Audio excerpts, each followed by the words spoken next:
Hello everyone and welcome back. This is episode 3 of Redstoning with Steve, and today we're going to be looking at a somewhat more complex circuit, certainly more complex than we've looked at so far. And yeah, in the first 2 episodes I went over a lot of the basics of Redstone, a lot of the foundation sort of stuff, and yeah, I'd like to think that anyone who watches it would get a pretty good sort of basis in Redstone, I'd like to think.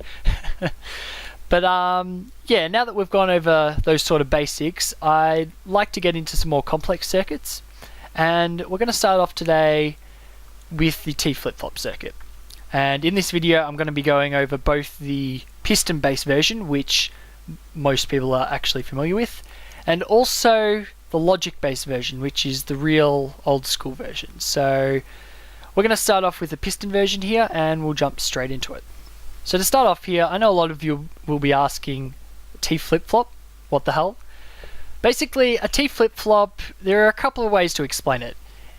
If you want to go complicated, basically a TFlipFlop is a device that when you click a button, it will toggle between the on and off state, hence TFlipFlop, T stands for toggle. The most simple way to think of it is it's a lever.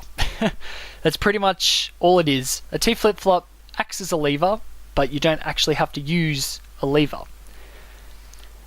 Another way to think of it, if in actual redstone sort of terms, is a TFlipFlop is actually an RS NOR latch with only one input. But I know I've said that before, it's different to a monostable circuit. A TFlipFlop will actually switch between these two outputs whenever you click its only one input. Whereas with an RS NOR you actually need 2 inputs.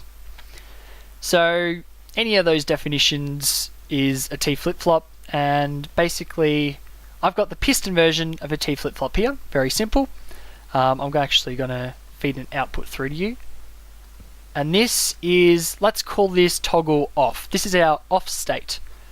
We're going to click this button, it's going to switch to on, and it's going to stay on. And when we click the button again, it's going to switch to off and stay off. This is very, very simple to understand. This right here is our standard pulse shortener, as seen over there. Go check out episode 2 if you don't know what I'm talking about. The pulse shortener is set to, we've got 2 torches over here, my bad, 3 torches under here, 3 minus 2, 1 torch delay. This is very, very important. You need a 1 torch delay, and this output goes to this sticky piston. Now, as mentioned also in episode 2, pistons behave really weirdly when they receive a 1 torch pulse. Basically, when we click this button, as expected, the sticky piston will reach out and retract the block. But when we press this button again, normally with a normal non-1 tick pulse, we would expect the sticky piston to push and pull back the block. It's a sticky piston. However, with a 1 torch pulse, you can see the sticky piston did not retract the block. The pulse was simply just too fast for the piston to react and both push and pull back the block. So whenever you click this button, only one or the other will happen, and this allows us to create a toggle switch. All you have to do is run power through here. You can also do it as such. Either way is fine. And you've created your basic TFlipFlop. Now, I'll admit, this is pretty basic. Pretty much any man and his dog can create this one. But we're going to delve into the real man stuff here. And this is the logic version of the TFlipFlop. And we're going to get right into the bare bones of this. Now, the logic TFlipFlop. This is real old school stuff, guys. If you have a look at this circuit, there isn't even any repeaters in this. That's how old this circuit is. This circuit has been around for a long time. It is a bit of an expanded version of it. This can be compressed very much so. But I find when you do the expanded circuits, I find it's a lot easier to see. This circuit is actually a viewer request. It was suggested by Sancarn, who's actually a really cool guy and makes cool videos, so I recommend you go check him out. But he pretty much asked me to have a look at the logic version of the TFlipFlop, which is here. And so I know this circuit from a bit back in the day and actually sort of know how it works. I did work it out. I had to work it out again before this episode, But yeah, I've worked it out here and I'd love to share it with you right now. Now I know some of you may be looking at this circuit and freaking out a bit, thinking it's ridiculously complicated and you'll never be able to understand it. That's not true, guys. It's actually quite simple. If you break it down and have a good look at it, which is exactly what I'm going to do now. And we're going to start off with the input. No better place to start. This just runs around here to the start point here. I've brought the input around here just so we can have a better look at some of the devices in here. This first bit here, all this torch, all these blocks, is the pulse limiter, and I've shown it on this sign here. This pulse limiter is a very old version of it. There's much more modern versions like the one over there, but this circuit was taken from the RS Wiki. I will post a link to it, and because it's such an old circuit, it has all the old versions of all the devices here. This sends out a 3 torch pulse, I believe, to this line here, and that's all it does. And this 3 torch pulse is actually quite vital to the working of the TFlipFlop, and you'll find out why in a little bit. Now, this output goes into this block and this block, and these are the alternating pulses, both of them. I've spelled it wrong. Good. Yeah, the alternating pulses pretty much do exactly what they say. We're going to hit this TFlipFlop a couple of times, watch that output a little bit, and maybe go back over the video and also watch these torches here, because those are the pulse indicators. We're going to hit it a couple of times. Watch the output, and you can see it indeed is a TFlipFlop. Now have a look at these alternating pulses.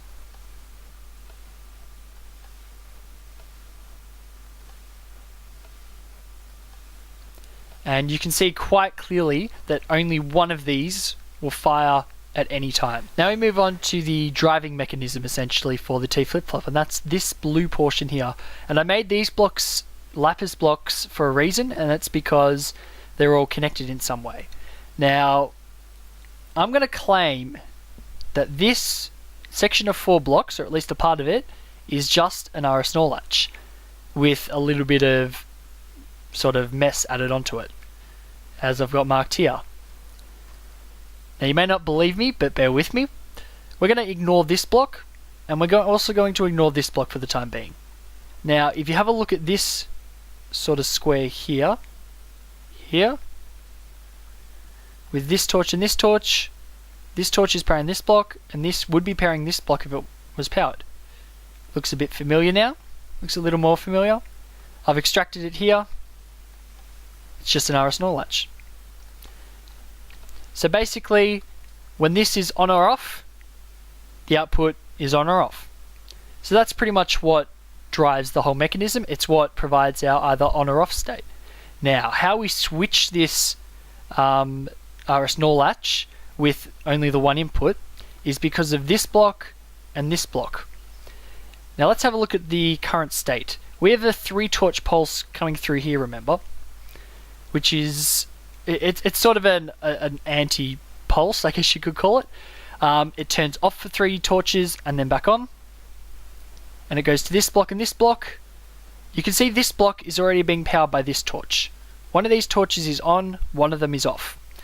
This is already powering this block, should I say. So when this turns off, this is not going to go on. So the alternating pulse for this one is not going to fire. However, on this side, we have this turning off 3 torches yet again. However, this is actually not powering it. So this torch, this time we press the input, is going to turn on, go to here, and reset this RS NOR latch. And of course, when we reset this RS NOR latch, this is going to turn on, turning this torch off, which would power this torch. However, because this is only 3 torches long, this sort of off pulse, it doesn't have enough time to get all the way around this RS NOR latch and turn this torch back on. And essentially that's exactly how the TFlipFlop works. Now we're going to switch it to its opposite state. Yep, and you can see this torch is now off and this torch is now on. Now what's going to happen this time? Same as before. This torch will not fire because it's being constantly powered by this. Instead, this torch will fire when it gets depowered. Sets this RS NOR latch back the other way. this turns back on, but again does not have enough time to depower this block and turn this torch back on to reset the RS NOR latch again. So this 3 torch delay is extremely important within the circuit, and if you want to have a look at it, we're going to click it one more time, have a look at the RS NOR function, and I'm going to try and get a good view. I think I've got the 2 torches there. I'll get it up a bit. Have a look at the RS NOR latch error in there. Of course it's raining. You can see the RS NOR latch is constantly switching at the back there. So basically that is the logic version of the TFlipFlop. We have an RS NOR latch which has sort of an extra one on each side, and these extra ones power 2 alternating pulses which continually swap the outputs of the RS NOR latch. So that's pretty much all there is to it, guys, and I'll check the video time, and if we have time I may try and build a more modern version of the TFlipFlop myself. Yeah, it was on the line, guys, but I've decided against building a TFlipFlop on camera, at least for you. That's because I really want to keep these videos around about 10 minutes or under, and it's pretty much on 10 minutes already. So I will actually build one, I just won't do it on camera. I'll have it in the world download if you want to have a look at it, and I'll also show it in next week's episode regardless. So yeah, guys, as I mentioned, I want to keep these videos 10 minutes or under, and pretty much that's just to make it a better viewing experience for you guys. I know you don't want to see me going on about random circuits for like 20 minutes at a time, even 15 minutes at a time. So I'm going to keep these short and sharp. Also pressures me to actually get on with it, I guess, and not sort of get in some circular loop of just explaining the same thing.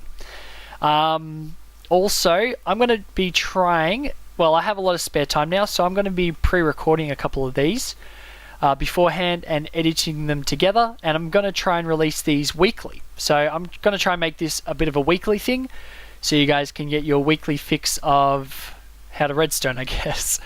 So good news all around, guys.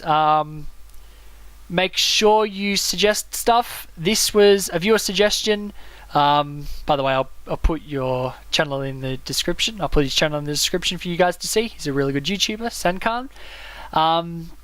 But yeah, I'll give you a shout out if your sort of request gets addressed in an episode, of course. And yeah, I just want stuff to do, guys. So keep those requests coming, and I guess apart from that, I will catch you in episode 4.